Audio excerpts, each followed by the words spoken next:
Welcome friends. Baakiyalakshmi இன்னைக்கு எபிசோடில் பார்த்தோம் அப்படின்னா, பாக்கியா இப்போது கேன்டீனுக்கு கிளம்பி போகிறாங்க. ஏன் சொல்கிறாங்க, மழை பெஞ்சா எனக்கு லீவ் விடுவாங்க, ஜாலி தான், ஆனால் நான் உனக்காக மழை பெய்யக்கூடாதுன்னு வேண்டிக்கிட்டேம்மா அப்படின்னு சொல்கிறாங்க. பாக்கியா மாமியார் காலில் விழுந்து ஆசீர்வாதம் வாங்குறாங்க. எல்லாம் நல்லபடியாக நடக்கும் அப்படின்னு சொல்கிறாங்க பாக்கியாவோட மாமியார். பாக்கியா இப்போ கிளம்பி போனதும் கோபி, என்னம்மா நீங்களும் அவளை வாழ்த்தி அனுப்புறீங்க, அவள் பக்கம் சாஞ்சிட்டிங்களா அப்படின்னு கேட்குறாரு.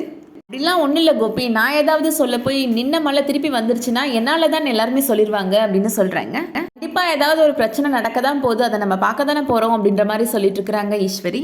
அடுத்ததாக பாக்கியாவோட கேன்டீனை காமிக்கிறாங்க. அவங்க எல்லா அரேஞ்ச்மெண்ட்டுமே பக்காவாக செஞ்சு வச்சுருக்குறாங்க. வர கஸ்டமர்ஸ்ட்டை எப்படி பேசணும் அப்படின்னு பேசி பார்த்துட்ருக்குறாங்க. எழில், அமிர்தா, இனியா, பாக்கியாவோட மாமனார் எல்லாருமே இப்போது கேன்டீனை பார்க்குறதுக்காக வராங்க. பழனிசாமியுமே அவரோட அம்மாவை கூப்பிட்டுட்டு இப்போது கேன்டீனுக்கு வராரு. வந்து பாக்கியாவுக்கு வாழ்த்து சொல்கிறாரு. அவரோட மாமனார் இப்போது பழனிசாமிக்கு நன்றி சொல்கிறாரு. நீங்கள் மட்டும் இல்லைன்னா பாக்கியாவுக்கு இந்த கேன்டீனே கிடச்சிருக்காதுப்பா அப்படின்னு சொல்கிறாரு. உங்களை மாதிரி ஆள்கள் தான் பாக்கியாவுக்கு நல்லது சொல்லிக் கொடுக்கணும் அப்படின்னு சொல்கிறாரு. பாக்கியாவுமே ரொம்ப எமோஷ்னல் ஆகிடுறாங்க. ரொம்ப நன்றி சார், நீங்கள் பண்ண உதவிக்கு நான் எத்தனை தடவை தேங்க்ஸ் சொன்னாலும் பத்தாது சார் அப்படின்னு சொல்லிட்டு இருக்கிறாங்க. இந்த மாதிரி டைமில் எமோஷ்னல் ஆகாதீங்க மேடம், நீங்கள் உங்கள் வேலையை பாருங்கள் மேடம் அப்படின்னு சொல்லிட்டு இருக்கிறாரு பழனிசாமி. எக்ஸிபிஷனை இனாக்ரேஷன் பண்ணுறதுக்காக ஒரு மினிஸ்டர் வந்திருக்கிறாங்க. அந்த மினிஸ்டருமே இப்போது பாக்கியாவோட கேன்டீனுக்கு விசிட் பண்ணுறாங்க. பாக்கியா மினிஸ்டர்கிட்ட என்னென்ன ஐட்டம்லாம் இருக்குது அப்படின்னு சொல்லிட்டு இருக்கிறாங்க. கேன்டீனோட ஓனர் யார் அப்படின்னு மினிஸ்டர் கேட்குறாங்க. நான் தான் மேடம் அப்படின்னு பாக்கியா சொல்கிறாங்க.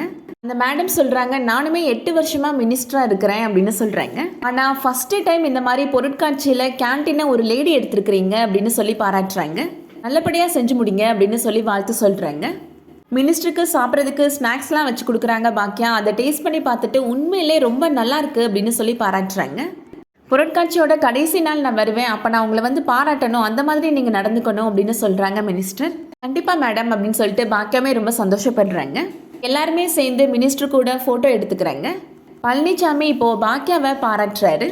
மினிஸ்டரே வந்து உங்களை பாராட்டுறாங்க, உங்கள் கூட நின்னெல்லாம் ஃபோட்டோலாம் எடுத்துக்கிறாங்க, நீங்கள் உண்மையிலே பெரிய ஆளாயிட்டீங்க மேடம் அப்படின்னு சொல்லிட்டு பாராட்டுறாரு. அதோட இன்னைக்கான எபிசோட் முடியுது. பொருட்காட்சியில் கண்டிப்பாக நிறையா பிரச்சனைகள் வரப்போகுது. அது எல்லாத்தையும் சமாளித்து பாக்கியா வெற்றிகரமாக இந்த கேன்டீனை நடத்தி முடிப்பாங்களாம். வெயிட் பண்ணி பார்க்கலாம். இந்த வீடியோ பிடிச்சிருந்துச்சுன்னா லைக் பண்ணிக்கோங்க. சீரியல் அப்டேட்ஸ்க்கு நம்ம சேனலை சப்ஸ்கிரைப் பண்ணிக்கோங்க. தேங்க்ஸ் ஃபார் வாட்சிங்.